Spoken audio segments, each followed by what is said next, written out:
everyone. Welcome to midweek here at the mothership of Salem First Baptist Church. Glad you joined us. I got a good friend here today. Caleb, welcome. Good to be here. Man, you're looking awfully distinguished there. Oh, thank you. Yeah. We were commenting earlier that you're seeing a little gray. I am. I have to keep it short, otherwise you can really see it. So. Yeah. Did you know that people listen to you better when you're a little gray? Well, in that case, man, I'll just rock it. Let it grow. Yeah. I used to have periodically. It was really weird. People ask you kind of strange questions. It's like, "Do you color your hair?" And I always like, hey, you don't ask a person that.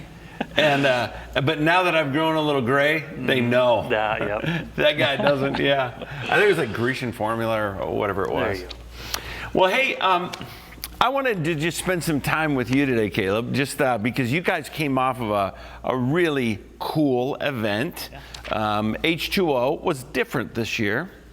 Yes. But how long have you been working with teens in general? Our teens here, like 20 years, 30 years? Not quite, but it feels like it sometimes. I started in 2007 when I first started here working with our high school group. So, wow. It's been a blast. So the fun thing about teens, I remember the Mark Twain thing. What do you do with a teenager? You put them in a coffin or like a barrel with a tube, and then when they're whatever some age, you release inappropriate jokes.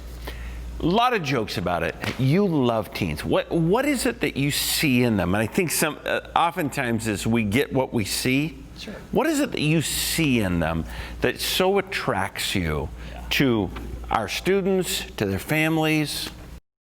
When I look at high schoolers specifically, in the years, I think it comes from my own experience in high school for one, but just the foundational years of the high school when they're beginning to wrestle and grapple with big life questions, when their friendships, their social life, their spiritual life, where they're beginning to come to a place where they can begin to own and begin to take action and actually live out those convictions and those faith moments, and just the aha moments that happen, I think, throughout life. But when they happen in high school, I just the impact and the significance, the ripple effect it has, and that it can have through the rest of their life, if it's breaking cycles, if it's beginning a new journey, if it's actually coming into the own of a church that's, a family that's been in the church for years, but where it's then they're taking it on and their relationship with God becomes their own. And that's just, to be a part of that, just brings life, and it's a joy to be a part of. So, one of the things that's always impressed me about you guys is because not all students are the same. That's true. And not all students come with the same background. Yeah. Some of our students come from really, really solid and intact families, and they are on fire for Christ. Yeah. Some students come from really solid families, and they've been inoculated to God somehow, and they're kind of unmoved, right?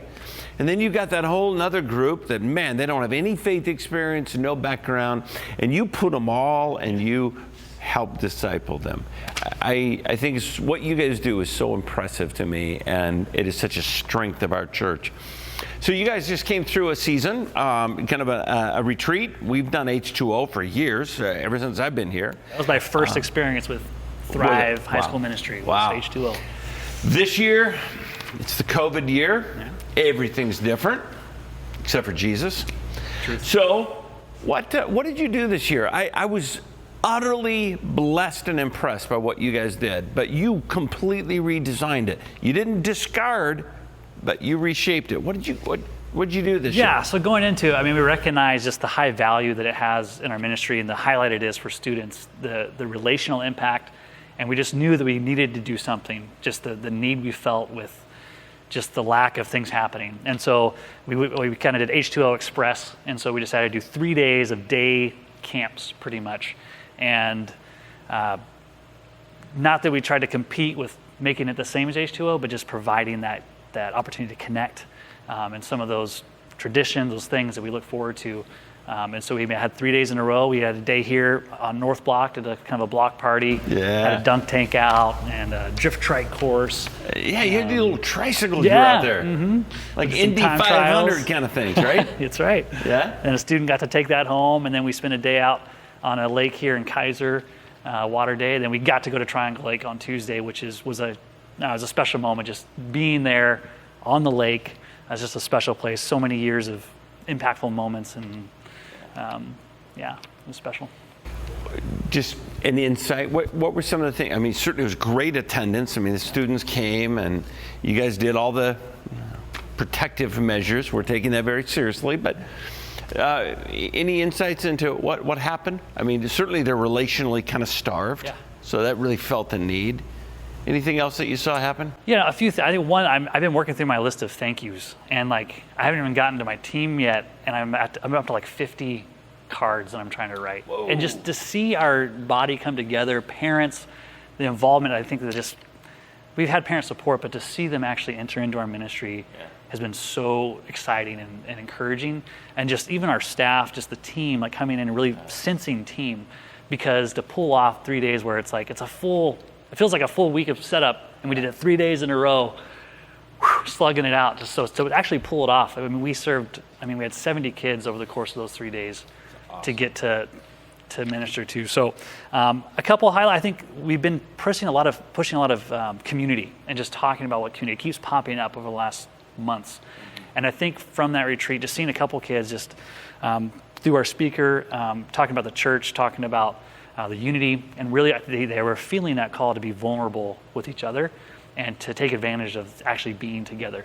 So to see that and some hard conversations of bringing out some things, some struggles, and actually willingness to talk, to bring in their life group, their leaders, but also the challenge to then take that to their parents. And seeing some of those conversations happening where there's opportunity for healing, for reconciliation, for the unity of being a part of a body. Yeah. And so that was great. Just so blessed by our team to be able to pull that off and to get to do it. It was just awesome. Well, we're blessed by you. Yeah. You and Jess, man, you guys are a great part of our team. I'm serious.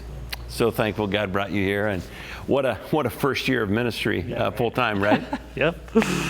You're in. Just dive into You've never the had deep a moment end, of regretting it, have you? Don't answer. Yeah, I won't answer that. I hope I never have to do those 3 days again, but it was worth it. All right. Well, welcome. Thanks so much again for sharing with us. It blessed our hearts. Absolutely. Hey, friends, a couple things just before we head out today and you back into your life. Number one, this is kind of way down the road, and you're going to sound like, man, in April? Yeah, April. Carrie and I, my wife, we're going to be leading a trip to Israel. We were going to do it last April, but COVID hit. So we're resetting the dates in April. It's phenomenal. We're going to be going into Jordan and tour Israel. So if you're interested, call the office. We would love to have you join our team. It is going to be a very special trip. So we have a number of folks that we're going to go, and we'll re-sign up. But some of the folks, just their schedule, they can't do it. So there's openings, and we'd love to have you join us. Number two, I felt God gave me some time ago when I was listening to some things and interacting with some people, the message of the scripture, watch and pray. And so we have prayer times in our staff on Tuesdays and our staff on Thursdays, and there's a prayer time for the nations Thursday morning. But I wanted to start and launch, and I got an email from a brother Ed in the church and kind of spurred me towards this, and I really felt like God nudged us together to take this step. And so we're going to start this coming Monday, the 10th of August, 7 p.m., House of Prayer for all people. We're going to be praying for our city, for our state, for our nation. And we're going to follow the little Acts model. Every week, 7 p.m., right here at the church. We're going to be praying for an hour. We're not going to be talking. We're not going to be taking requests. We're going to be praying in groups, distanced, so we're protecting ourselves, we're safe. But I can't imagine any other time in my life that I have felt a greater need to say, God, you are our only hope. This is not about praying a certain person into the presidency. It is about praying for God to move in our country, for God to move in our leadership, for God to move in us, for God to strengthen and move in the church. So I want to invite you Monday night, 7 p.m. We're going to be here until the election is over. And then we're going to ask the question, in our spirits, is God calling us to another corporate season of prayer? So I hope you can join us. And then lastly, next weekend, we're going to be again inside on Sunday or Saturday night, outside. I just want to say to you, the church, you're incredible. I have never seen adjustments made and people's spirits as high and cooperative and helpful. And I just want to say to you, it's a pleasure, absolutely a gift from God to be your pastor and to have a team that we work together that is incredible. Thanks for all the ways that you encourage us. Thanks for all the ways that you're praying for us. We need it.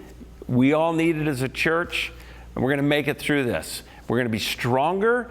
God is going to turn us into a little grittier people.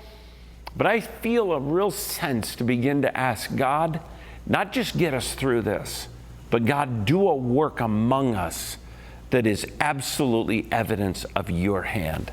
So, hope to see you in one of the times coming up. Remember, Israel, April of 2021, come to the office or just call. We'll send you the information. And the prayer time, Monday nights at 7. And you also can come 7:30 on Thursday mornings, prayer for the nations right here at the church. God bless you. I love you. See you soon.